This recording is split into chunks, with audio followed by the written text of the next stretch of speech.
잠언 13장 1절에서 13절까지 우리 다 같이 함께 합독하는데요.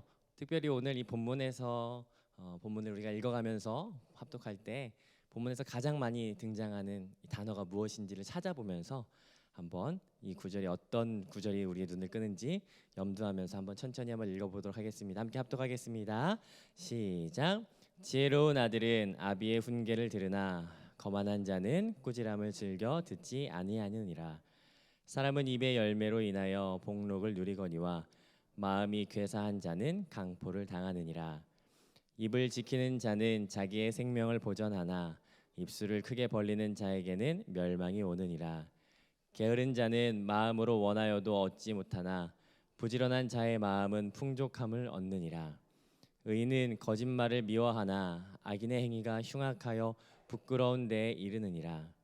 공의는 행실이 정직한 자를 보호하고 악인은 죄 행하게 하느니라.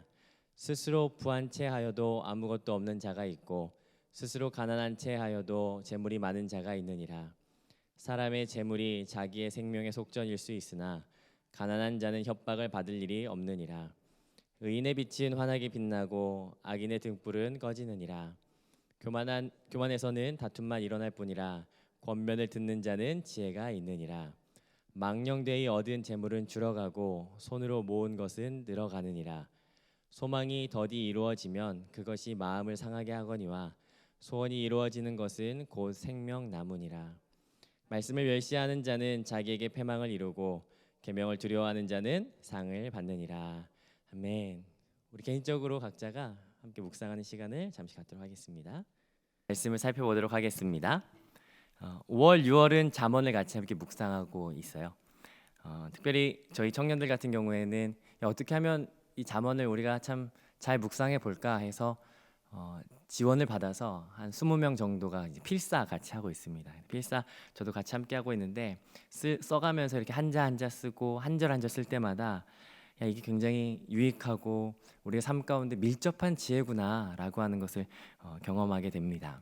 여러분, 우리가 공동체에서 그리고 또 사랑방에서 소그룹에서 굉장히 많이 하는 요즘 화두되는 단어가 아마 잠언이지 않을까 싶어요. 잠언 또 지혜 뭐 이런 얘기들 많이 하실 것 같은데, 그러면 여러분, 잠언이라고 하는 이 제목에는 어떤 의미를 담고 있는지 혹시 알고 계십니까? 저는 책을 볼 때 책 제목을 굉장히 유심히 보는데 이 잠언이 무슨 뜻이죠?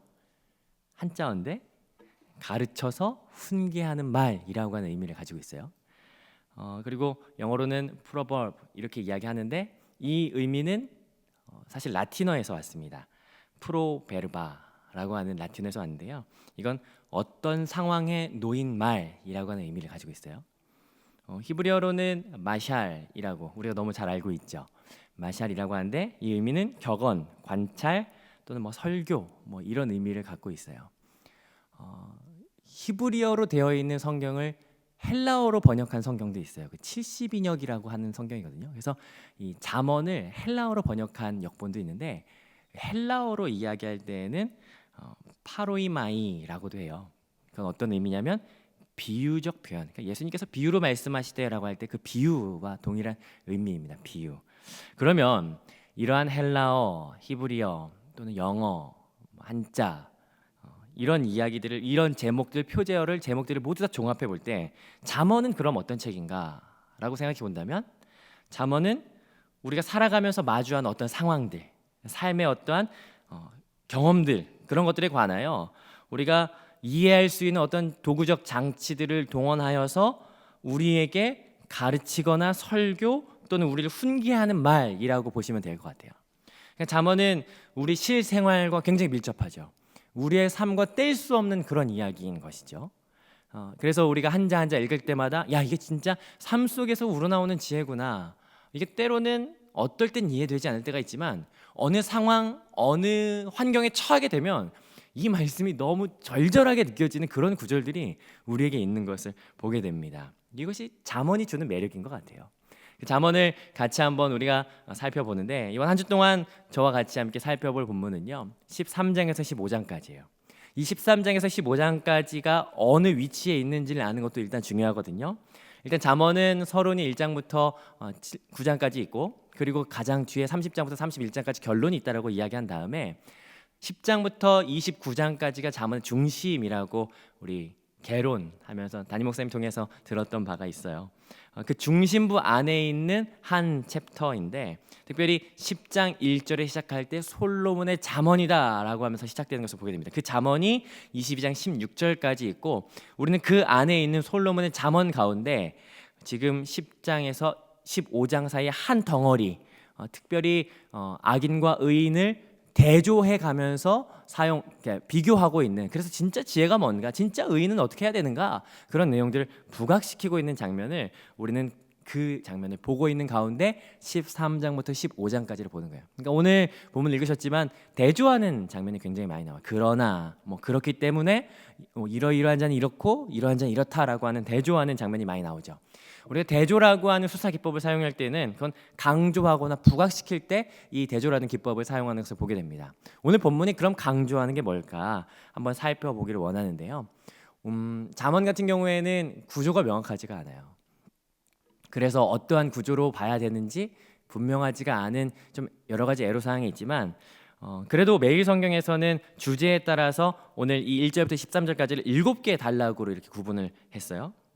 듣는 귀, 신중한 입, 부지런함, 정직함, 재물, 이런 식으로 7개로 이렇게 구분을 했는데, 제가 이 본문을 읽기 전에 여러분에게 부탁을 드린 게 있어요. 뭐냐면 이 안에서 가장 많이 등장한 단어가 무엇입니까? 라고 제가 질문을 이렇게 드리면서 같이 함께 그것을 살펴보면서 읽자라고 말씀을 드렸는데, 자, 이제 여러분들이 대답하실 차례입니다.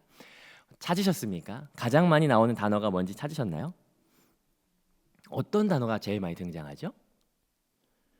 정답은 생명입니다. 생명. 네페시라고 하는 단어와 하야라고 하는 단어가 같이 섞여 있는데, 생명, 특별히 마음이라고 하는 단어도 네페시라고 동일한 단어예요. 영혼, 생명, 마음이라고 하는 그 의미. 그래서 오늘은 13장에서 총 7번 나오는 네페시라고 하는 단어를 살펴볼 수 있고, 하야라고 하는 단어, 그도 생명이라고 하는 단어도 2번 등장하는데, 오늘 1절부터 13절 안에는 2절, 3절, 4절에서 마음이라는 단어, 그리고 8절 이런 식으로 해서 5번 등장하는 게 오늘 이 생명이라고 하는 단어입니다. 그래서 오늘 저는 13장 안에는 정말 이 생명이 넘쳐나는구나, 13장 안에서 생명을 이루기 위하여, 살기 위하여, 살아내기 위하여, 살아가기 위하여, 살아남을 위하여 우리가 무엇을 할 수 있을 것인가 라고 하는 주제로 같이 한번 살펴보면 좋을 것 같아요. 우리가 생명력이 넘치기 위해서, 살아나는 역사를 경험하기 위해서 우리가 과연 어떤 지혜를 들을 것인가, 그런 주제를 가지고, 그런 그 시각을 가지고 한번 이 본문을 살펴보도록 하겠습니다. 자, 그러면 같이 함께 본문을 살펴보도록 하겠습니다. 먼저 질문 한번 드려보죠. 어떻게 하면 생명력이 넘칠 수 있을까요? 어떻게 하면 살아남의 역사가 있을 수 있을까요? 생각해보면 불로초나 아니면 몸에 좋은 거 먹거나 아니면 좋은 것 하면 될 것 같은데, 사실 잠언은 그렇게 이야기하고 있지 않아요. 특별히 잠언 4장에서는 우리가 정말 좋아하는 말씀이 등장하는데요. 잠언 4장 23절 뭡니까? 모든 지킬 만한 것보다 더욱 무엇을 지켜라? 내 마음을 지켜라. 뭐가 난다 거기 계세요? 생명의 근원이 여기에서 난다라고 이야기하고 있어요. 마음에서 생명이 난다라고 이야기해요. 마음을 지키는 것이 생명의 근원이라고 이야기해요. 우리는 생명력이 넘치려면 뭔가를 먹거나 아니면 좋은 곳에 가거나 등산을 가거나 운동을 하거나, 이게 우리의 생명의 근원을 유지하는 거라고 생각하는데, 그러나 잠언은 그렇게 말하고 있지 않다라는 거예요. 그러한 맥락에서 오늘 본문도 우리가 생명력을 유지하고 생명력이 넘치게 하기 위해서 특별히 뭘 먹거나 뭘 하거나에 이야기하고 있지 않아요. 무엇에 집중하냐면요, 먼저 1절을 같이 한번 읽어보겠습니다. 1절 한번 읽어보겠습니다. 시작. 지혜로운 아들은 아비의 훈계를 들으나 거만한 자는 꾸지람을 즐겨 듣지 아니하느니라. 이것은 훈계가 마샬, 잠언이라고 하는 의미예요. 이걸 어떻게 받아들이냐에 따라서 지혜로운 아들이거나 거만한 자가 되거나 이 둘로 나눠진다라고 하는 거예요. 지혜로운 자를 먼저 살펴볼게요. 지혜로운 자는 그 아버지의 훈계를 어떻게 들어요? 들어요. 듣습니다. 아래 그 거만한 자와 이렇게 대조를 한다면, 사실은 이 지혜로운 자와 아비의 훈계를 어떻게 듣는가, 이거 사실 나오잖아요.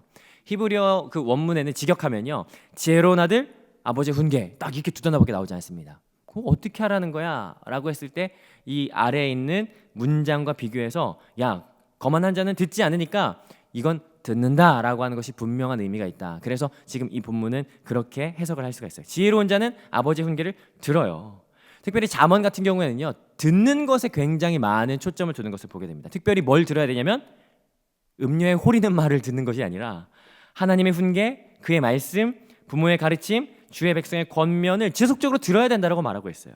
이것을 듣는 이를 지혜로운 이라고 말하는 거예요. 다른 말을 듣는 것이 아니라 하나님의 말씀, 아버지의 훈계를 듣는 사람이 지혜로운 사람이에요. 그러나 그와 반대된 사람이 누구예요? 거만한 자가 있어요. 거만한 자. 거만한 자는 말 자체가 어떠한 의미를 가지고 있냐면 조롱한다라는 의미를 가지고 있습니다. 그러니까 거만이라고 하는 말은 조롱하는 사람. 그러니까 그 아비의 훈계를 조롱하는 사람이에요. 지혜로운 아들과 분명히 이 거만한 자는 형제가 아닐까 싶어요. 이 형제에게 아버지가 동일한 말로 이야기하는데 그중에 지혜로운 아들은 아버지의 말을 듣는 겁니다. 듣고 있어요. 그러나 한 아들은 그 아버지의 말을 조롱하는 거예요. 비꼬는 거예요. 삐딱하게 듣는 겁니다. 이 자가 누구냐면 거만한 자라는 거예요. 그리고 이 거만한 자는 그 아버지가 말하는 그 말, 훈계, 그 지혜를 뭐라고 받아들입니까? 꾸지람이라고 받아들여요. 꾸지람이라고 하는 말은요, 직역하면 누가 일을 방해하거나 하지 못하도록 큰 소리를 지르는 걸 의미합니다. 그러니까 제가 집에 있을 때 책을 보고 있으면요, 저희 둘째랑 셋째가 저를 가만히 두지 않습니다. 이제 양옆에서 아빠 하면서 막 이렇게 소리를 지르죠. 책이 눈에 들어올까요? 안 들어와요. 막 정신이 혼미해집니다. 이게 꾸지람이에요. 누군가가 나를 방해할 수 있도록 큰 소리를 내는 것, 그게 꾸지람인데, 아버지가 아들에게 훈계하고 지혜의 말을 전할 때 한 아들은, 그 거만한 자, 삐딱하게 듣는 아들은 그 아버지의 말을 이렇게 꾸지람으로 듣는 거예요. 날 방해하고 신경에 거슬리고 듣고 싶지 않은 말, 이걸로 듣는 거죠. 그러니까 어떻게 듣느냐에 따라서 지금 거만한 자가 되냐 지혜로운 자냐, 이게 결정된다라는 사실이에요. 그리고 재미있는 건 뭐냐면 오늘 본문 매일 성경이 어떤 의미로 나눴는지 저는 알 수 없겠지만 오늘 본문 나눈 거의 마지막 절 13절 한번 살펴보겠습니다. 13절에서도 동일한 맥락으로 말하고 있어요. 13절 같이 한번 읽어봅니다. 시작. 말씀을 멸시하는 자는 자기에게 패망을 이루고 계명을 두려워하는 자는 상을 받느니라. 그러니까 말씀을 어떻게 하는 자? 듣는 자세에 따라서 여기 멸시하다라고 한 단어는, 멸시하다는 특별히 위에서 아래로 이렇게 삐딱하게 내려보는 거예요. 그러니까 막 이렇게 거만하게 이렇게 조롱하듯이 비꼬듯이 이렇게 바라보는 거죠. 듣지 않고 삐딱하게 내려보는 그 자세가 있어요. 그렇게 말씀을 듣는 자가 있고, 그렇지 않고 두려워하는 마음으로 듣는 자, 이들은 곧 뭘로 연결될 수 있는 거예요? 생명으로 연결되는 거죠. 생명으로. 그래서 오늘 10절에서 한 번 더 이야기합니다. 10절 제가 읽어볼게요. 교만에서 다툼만 일어날 뿐이라 권면을 듣는 자는 지혜가 있느니라. 권면을 듣는 자, 그 말에 찔림이 있고 훈계가 사실 곱게 들리지 않을 수 있어요. 이게 자기를 교정하는 말이기 때문에 권면일 수 있고 곱지 않고 가시돋친 말일 수 있어요. 그러나 그것을 듣는 자에게 지혜가 있는 겁니다. 그러니까 듣는 것에 의해서 생명력이 날 수 있다, 생명이 난다라고 하는 것을 오늘 본문에서 찾아볼 수 있는 거죠. 자, 그러면 귀로는 말씀을 듣는 것에서 생명이 난다면, 두 번째로는요, 어떨 때 생명이 날 수 있냐면요, 입을 지킬 때 생명이 납니다. 3절이에요. 3절. 3절 같이 한번 읽어보겠습니다. 시작. 입을 지키는 자는 자기의 생명을 보전하나 입술을 크게 벌리는 자에게는 멸망이 오느니라. 입을 지키는 자가, 입을 지키다라고 하는 말은 입에 보초를 세우다라고 하는 의미를 가지고, 파수꾼을 세우다라고 하는 이미지를 가지고 있어요. 이들은 어떻게 해요? 생명을 보전해요. 반대로 입을 크게 벌리는 자는 어때요? 생명을 잃는 거죠. 그거 성경은 멸망이라고 표현하고 있어요. 2절에서도 이야기하거든요. 2절도 같이 한번 읽어보겠습니다. 시작. 사람의 입의 열매로 인하여 복록을 누리거니와 마음이 괴사한 자는 강포를 당하니라.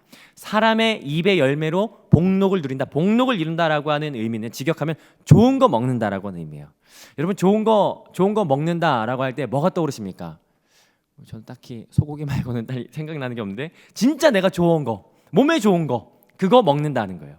그러니까 생명을 이룰 수 있다, 생명을 누린다, 생명력이 넘쳐난다라고 하는 의미가 되겠죠. 그러나 마음이 괴사한 자들, 특별히 여기 마음이라고 하는 말이 네페시라고 하는 의미를 가지고 있어요. 영혼, 생명이 있는 거예요. 괴사한 자들, 무너지는 자들, 이건 다른 말로 그 의역을 해보면 남을 속이는 말이에요. 남을 속이는 말. 남을 속이는 말이 있는 자들은 강포를 당한다, 혹독한 폭력을 당한다라고 하는 거예요. 생명과 전혀 반대되는 것.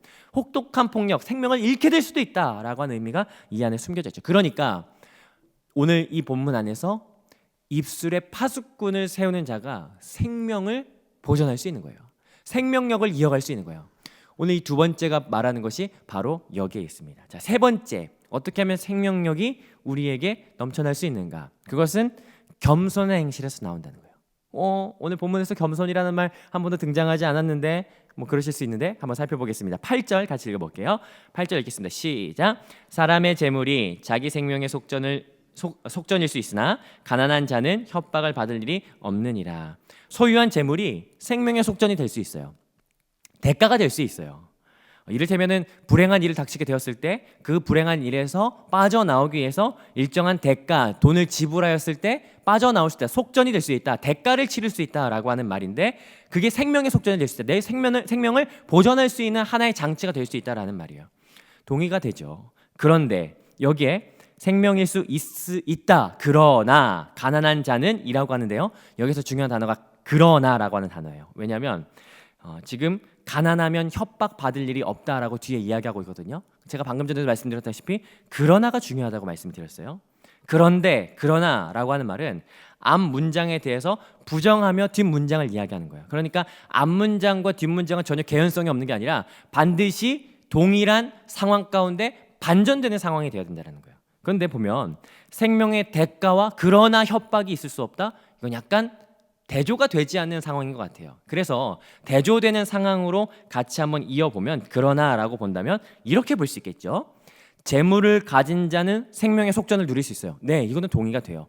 그러나 가난한 자는 협박을 받을 일이 없어요. 왜냐하면 가진 것이 없기 때문에 굳이 가진 것을 이용해서 협박할 사람이 없기 때문이에요. 그러나 여기에 의미를 더 덧붙일 수 있는 거예요. 가난한 자는 협박받을 일이 없는데 가진 자는 생명의 속전도 되지만 협박받을 일도 있는 거예요. 이게 그러나를 통해서 해석되는 오늘 이 구절입니다. 그렇기 때문에 7절을 같이 한번 읽어볼게요. 7절 같이 읽습니다. 시작. 스스로 부한 채 하여도 아무것도 없는 자가 있고 스스로 가난한 채 하여도 재물이 많은 자가 있느니라. 아무것도 없는데 부한 척하는 사람이 있고 가난한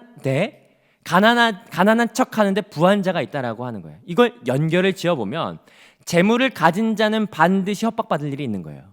그렇기 때문에 스스로 가난한 채 하는 진짜 부자는 협박받을 일이 없어요. 그러니까 오늘 이 7절 8절을 연결해서 해석해 본다면 재물을 가진 자가 생명의 속전을 얻을 수 있는 유익도 있지만 이것을 드러낸다면 협박을 받겠지만 드러내지 않을 때 너희에게 유익이 있을 수 있다라는 것을 오늘 7절 8절을 통해서 우리가 해석할 수 있죠. 그 말을 통해서 알 수 있는 건 뭐예요? 너희의 자세, 너의 삶의 자세가 가졌다 해서 드러내고자 하는 것이 아니라 오히려 겸손함이 협박받지 않을 수 있는 길이다라고 하는 것을 오늘 7절 8절을 통해서 알 수 있는 거예요. 그래서 삶의 지혜가 여기에 담겨 있는 거죠. 생명을 보전받을 수 있는 거예요. 협박받지 않는 길로 갈 수 있는 거예요. 그 요소가 뭐예요? 겸손이라는 거예요. 자기를 드러내지 않고 자기의 없음을 거짓으로 포장하여서 있음으로 말하지 않고 자기의 있음을 드러내려 하는 과시가 아닌 겸손히 생명의 방향으로 나아갈 수 있다라고 하는 것을 오늘 본문이 이야기하는 거죠. 자, 그럼 말씀을 정리해 보면 오늘 본문에서 가장 많이 등장하는 단어 개념은 뭐냐면요, 생명이라는 개념이에요. 그래서 우리는 오늘 이 본문을 13절까지 1절부터 13절까지를 어떻게 하면 생명력이 넘쳐날까, 생명을 보존할 수 있을까라고 하는 관점을 통해서 이 안경을 통해서 함께 살펴보았어요. 어떻게 생명이 넘쳐날 수 있습니까? 그 첫 번째, 듣는 것에서 생명이 출발한다고 이야기했어요. 듣는 것, 특별히 듣는 것, 거만한 태도가 아니라 이걸 주의하여 경청하는 것. 이거 잠언이 전체가 이야기하고 있는 내용 중에 하나이죠. 두 번째, 입을 지키는 것, 파수꾼을 세우는 것, 보초를 세우는 태도가 중요하다라고 이야기를 했어요. 세 번째, 겸손한 태도가 우리에게 생명을 보존할 수 있다라는 것을 이야기했습니다. 이것이 삶의 방향이고 삶의 지혜이죠. 이걸 지켜가는 것이 지혜라고 말하는 거예요. 사실 듣는 것이 중요하다, 말하는 것이 중요하다, 겸손한 태도가 중요하다라고 하는 것은 우리가 기독교 공동체, 그리스도인 공동체 안에서만 통용되는 것이 아니라 사실 보편적인 단어예요. 보편적인 일이라고요. 왜냐하면 우리가 이 이야기를 직장에서 같이 함께 나눌 수 있는 충분한 이야기가 돼요. 그만큼 믿지 않는 사람들도 공통적으로 통용되는 그런 지혜라고 하는 것이죠. 그러나 이것을 우리가 같이 함께 품을 때 단순히 듣는 것, 말하는 것, 겸손한 태도, 이것을 우리가 그리스도인으로서 조금 더 한 번 더 생각해 본다면 이것은 우리에게 진짜 생명력이 될 수 있는 요소들이 된다는 것을 우리는 알 수가 있습니다. 그건 뭐냐면, 여러분, 듣는 것에 생명이 있어요. 단순히 말을 듣는 것에 그치는 것이 아니라 믿음이 들음에서 나요. 그 믿음은 어떤 것을 들을 때 납니까? 하나님의 말씀을 들을 때 믿음이 생동하기 시작하는 거예요. 그러니까 사람의 말을 경청하고 듣는 것이 우리에게 유익이 있으나, 그러나 이것을 우리가 그리스도인으로서 다시 한번 생각해 볼 때 듣는 것 뭘 들어야 되냐라고 하는 것이 더 중요하다는 거예요. 하나님의 말씀을 들을 때 우리에게 생명력이 넘쳐난다라고 하는 것에 우리가 아멘할 수 있는 것이죠. 저는 청년들하고 같이 함께 예배하면서요, 저의 유일한 기도 제목이 있어요. 그건 뭐냐면 공동체가 살아나게 해주십시오라고 하는 그 기도, 그 제목밖에 없어요. 간절합니다. 간절해요. 살아나는 것. 근데 어떻게 살릴 수 있을까요? 그건 방법이 없어요. 하나님의 말씀밖에 없어요. 프로그램 이것저것 하는 것도 좋은데요, 하나님의 말씀을 전하고 그 말씀이 이 공동체 안에 스며들 때 저는 살아날 수 있다고 확신합니다. 그게 아니면 제가 있을 이유가 없죠. 하나님의 말씀이 생명을 살릴 수 있는 거예요. 이 말씀에 동의가 되고 아멘이 되신다면요, 오늘 우리가 들음이 중요하다라고 하는 이 잠언의 지혜 가운데 우리가 겸손하게 나아갈 수 있는 거예요. 하나님, 오늘 하루의 삶 가운데 하나님의 말씀을 듣는 태도가 우리 가운데 있게 하여 주시옵소서라고 하는 마음의 결단이 이 가운데 서기를 주의 이름으로 축복합니다. 공동체가 살아나는 일에는요, 두 번째 뭐였냐면 말을 지키는 것에 있다라고 말씀드렸어요. 잠언이 이야기하는 거예요. 근데 말을 입은 닫고 귀는 열고, 그러니까 말을 삼가는 것, 말을 조심하는 것, 입에 파수꾼을 세우는 것이 생명이 넘쳐난다라고 말씀드렸어요. 우리가 그리스도인 공동체 안에서 말 때문에 얼마나 많은 공동체가 무너지는지 몰라요. 공동체를 살리는 방법은요, 입에 파수꾼을 세우는 길입니다. 여러분, 동의가 되십니까? 이게 진짜 지혜예요. 특별히 전도서 3장 말씀 저 진짜 좋아하는데, 전도서 말씀에 의하면 때가 있어요. 그러나 입에 파수꾼을 세워서 파수꾼으로 지킬 때가 있다면 그 말을 한번 쏟아낼 때가 있어요. 그때를 아는 것이 지혜죠. 그때가 언제예요? 공동체에서, 사랑방에서, 소그룹에서 입을 닫고 계속해서 들어주다가 그걸 쏟아내야 될 때, 그건 이 자리입니다. 이 자리. 기도의 자리에 나와서 하나님 앞에 입을 열고 쏟아내는 거예요. 그때 생명력이 넘쳐나는 겁니다. 그러니까 저는 이것을 기도의 자리라고 오늘 보고 싶어요. 야, 말에 입에 파수꾼을 세우는 것이 중요해. 파수꾼이 문을 열어줄 때가 있고 닫아줄 때가 있다면 우리가 항상 입을 경계하여서 말하지 않고 듣고 있다가 쏟아내야 되는 때가 있는데, 그건 기도의 자리다라는 거예요. 저는 입에 파수꾼을 세우는 것이 기도의 자리라고 오늘 같이 함께 보고 싶습니다. 기도의 자리에서 생명력이 넘쳐나는 거죠. 세 번째, 생명력이 흘러 넘쳐가기 위해서는요, 겸손함이 있어야 된다라고 같이 함께 살펴봤어요. 미가서 6장에 보면 미가 선지자가 그렇게 이야기하거든요. 내가 하나님께 뭘 가지고 나가야 될까? 내가 하나님께 어떻게 예배해야 될까? 천천의 순양으로 예배해야 될까? 만만의 기름으로 예배해야 될까? 아니라는 거예요. 하나님께서 진짜 원하시는 예배는 인자와 정의를 가지고 나아가고, 이거 사실은 많은 선지자들이 이야기하는 내용이죠. 그러나 미가 선지자는 여기 하나를 더 붙이거든요. 겸손함으로 하나님께 나아갈 때, 겸손함으로 하나님께 나아갈 때 하나님께서 기뻐하시는 예배다라고 하는 거예요. 그러니까 우리에게 생명력이 넘쳐나는 생명의 예배를 드린다라고 할 때요, 우리가 하나님 앞에 나아갈 때 이 겸손을 가지고 나아가지 않으시겠습니까? 잠언이 이야기하는 말하는 것과 듣는 것과 이 겸손이라고 하는 보편적인 지혜가 있다면, 이것을 우리가 끌어안고 그리스도인으로서 다시 한번 재해석해 나갈 때에는요, 겸손이라고 하는 예배의 자세, 하나님을 향하여 나아가는 그 겸손한 마음의 자세가 우리 안에 있는 것이에요. 그것이 바로 참 지혜라는 것이죠. 이것이 보편적인 지혜와 그리스도인 공동체에서 다시 한번 끌어안고 품을 수 있는 또 다른 해석된 지혜라는 사실입니다. 저는 밖으로는 보편적인 지혜가 편만하게 우리 모두에게 흘러가기를 원해요. 그러나 이 말씀을 다시 한 번 더 우리에게 끌어안고 그리스도인으로서 다시 한 번 이 말씀을 주목할 때 내가 무엇을 들을 것인가, 내가 무엇을 말할 것인가, 내가 어떠한 겸손함으로 누구에게 나아갈 것인가 라고 하는 이 자세가 바로 오늘 우리에게 있어야 할 자세라는 것이죠. 하나님의 말씀을 듣는 오늘 하루가 되기를 소망합니다. 하나님 앞에 나와 말을 쏟아놓는 기도의 자리가 우리 가운데 있기를 소망합니다. 그 하나님께 나오는 겸손의 자세가 저와 여러분에게 있어서 생명력이 넘쳐나는 오늘 하루가 되기를 주님의 이름으로 축복해요. 그렇게 생명력을 누리시는 저와 여러분 되시기를 주님의 이름으로 축복합니다. 같이 함께 들은 말씀 가지고 기도하도록 하겠습니다.